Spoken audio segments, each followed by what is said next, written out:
आम समाज गोटे कथा प्रचलित अच्छी विश्वास मिले कृष्ण तर्के बहुदूर। नमस्कार बंधुगण, मार्के खंडे स्वागत कर सर्टकट स्टोरी को आपण मैंने आमर मोटिवेशन स्टोरी को लाइक करूँ, कमेंट करूँ, सब्सक्राइब करूँ, शेयर कर। बंधुगण, आम समस्त एक कहती विश्वास मिलती कृष्ण तर्के बहुदूर। आम जदि विश्वास करवा एमतीक भगवान पर्यंत भी आम पाइपर एक कथार अर्थ है या आ जदि सन्देह करवा अविश्वास करवा विश्वास आम भर रही ताले आम निज पुओ झील को आम सन्देह करवा आम दूरे दे पार। तेज आसतु विश्वासर फल ए संपर्क में छोटिया कहानी आपण मन कह। ये पुराणर कथा। जड़े ऋषि थे सौभरी, से तपस्या करुले, अनेक दिन तपस्या करते तपस्या करती जे सी किसी जापारती नहीं। एमतीक देहर उईहुंका हो गलानी, लटा बुदा सब हो से कथा जानी ना। गोटे शबर पिला थरे शिकार करने वन भर गला, पक्षी शिकार कर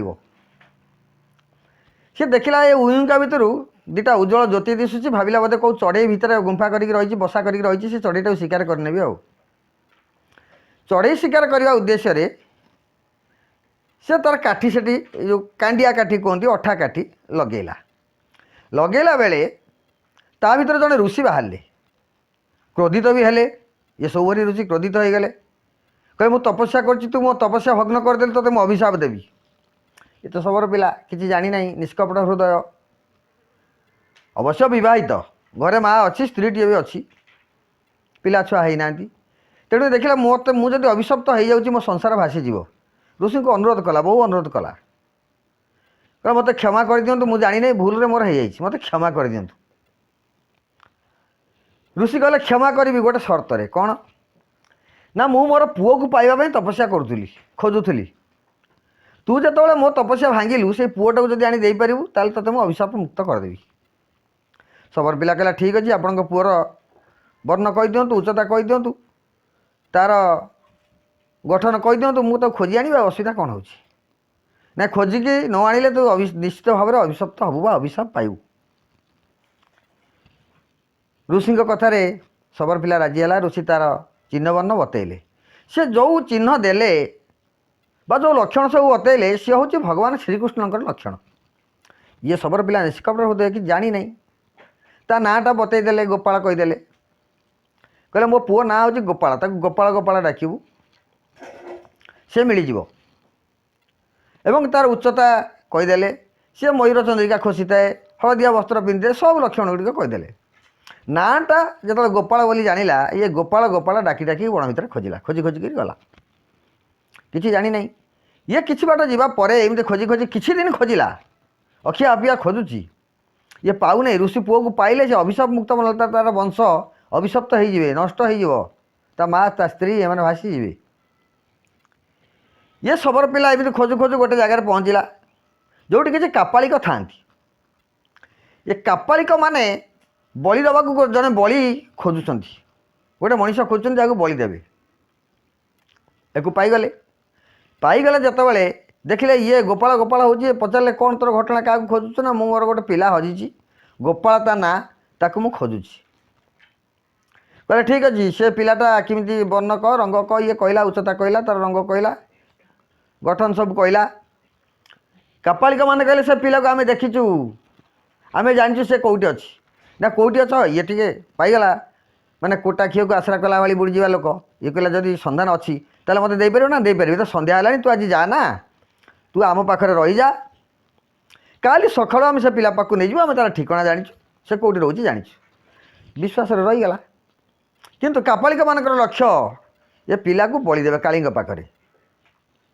से काली की पूजा कर, वन दुर्गा को पूजा कर, मंदिर भर नेले, गाधुआ पधुआ करदे, फूलमाले पिंधेले, पूजा अर्चना सारे, पचारा मो पिला पाक नब, गोपाल पाक ना नौचु, अरे गोपाल जोटी अच्छी से जावाक गले एमती करने पड़े, से जीवु तू, आम नौचु ते नहीं गले। जिते काली पाखे छाड़देले, कहले माँ ये तोर अंतिम बलि, आमर मनस्कामना पूर्ण बने, आम छाड़देलु, तू खा। ये अनेला, कहला अरे ये तो कौन गोटे मूर्ति, ये तो गोपाल नुहे, ଏଠି କାପାଳିକ ମାନେ ଯେଉଁମାନେ ବଳି ଦିଅନ୍ତି ଜଣେ ତାଙ୍କର ଥାଏ ବଧ କରିବା ପାଇଁ ହତ୍ୟା କରିବା ପାଇଁ ଗୋଟେ ଘାତକ ଥାଏ। ସେ ଘାତକ ଜଣକ ଗଲା ଯାଇକି ପଚାରିଲା ତୁ ଏବେ ମରିବୁ, ତୋତେ ବଳି ଦିଆଯିବ, ମା ଅଛନ୍ତି ଏଠି କାଳି, ସେ ତୋତେ ଖାଇବେ। ଇଏ ଦେଖିଲା ମୁଁ ତ ମରିବି, ଏମିତି ତ ଗୋପାଳକୁ ପାଇବି ନାହିଁ, ଋଷି ପୁଅକୁ ପାଇବି ନାହିଁ, ଫେରିଲେ ମରିବି, ଏଠି ନହେଲେ ମରିବି। ଶବର ପିଲା କହିଲା ମୋର ଗୋଟେ ସର୍ତ୍ତ ଅଛି। କ'ଣ ନା, ମୁଁ ତ ମରିବି, ମୁଁ ଯଦି ବର୍ତ୍ତମାନ ଏମିତି ଭାବରେ ମରିଯାଏ, ମୁଁ ମରିବି, ଉପରକୁ ଯିବି, ଯମପୁରକୁ ଯିବି। ସେ ଋଷି ଯିଏ ମୋତେ ପଠାଇଛନ୍ତି ସିଏ ବି ଦିନେ ଯମପୁରକୁ ଯିବେ। ଆମେ ଯେତେବେଳେ ଭେଟାଭେଟି ହେବୁ, ସେ ଋଷି କ'ଣ କହିବେ? କହିବେ ତୁ ସାମାନ୍ୟ ସ୍ୱାର୍ଥ ପାଇଁ ତୋର ମୃତ୍ୟୁକୁ ଭୟ କରି ତୁ ମୋ ପୁଅକୁ ଖୋଜିବା ଛାଡ଼ିଦେଲୁ।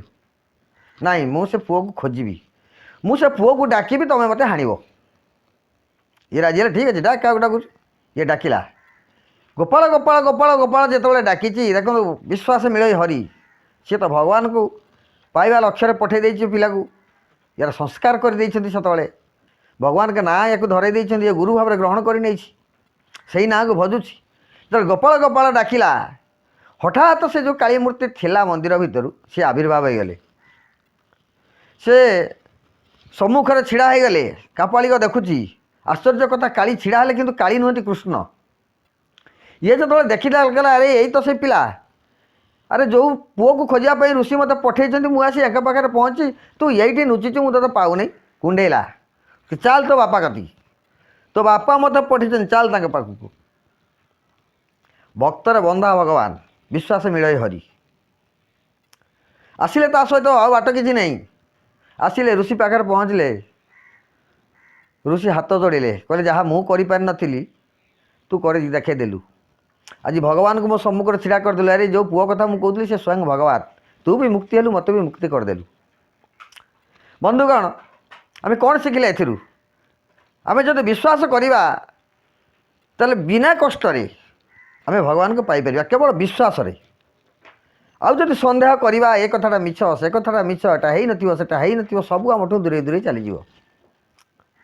ତେବେ ଆସନ୍ତୁ ବନ୍ଧୁଗଣ, ଏହି ସିଦ୍ଧାନ୍ତ ସହିତ ଏ କାହାଣୀର ପରିସମାପ୍ତି କରିବା। ପୁଣି ଆପଣଙ୍କ ସହିତ ଦେଖା ହେବ। ଜୟ ଜଗନ୍ନାଥ।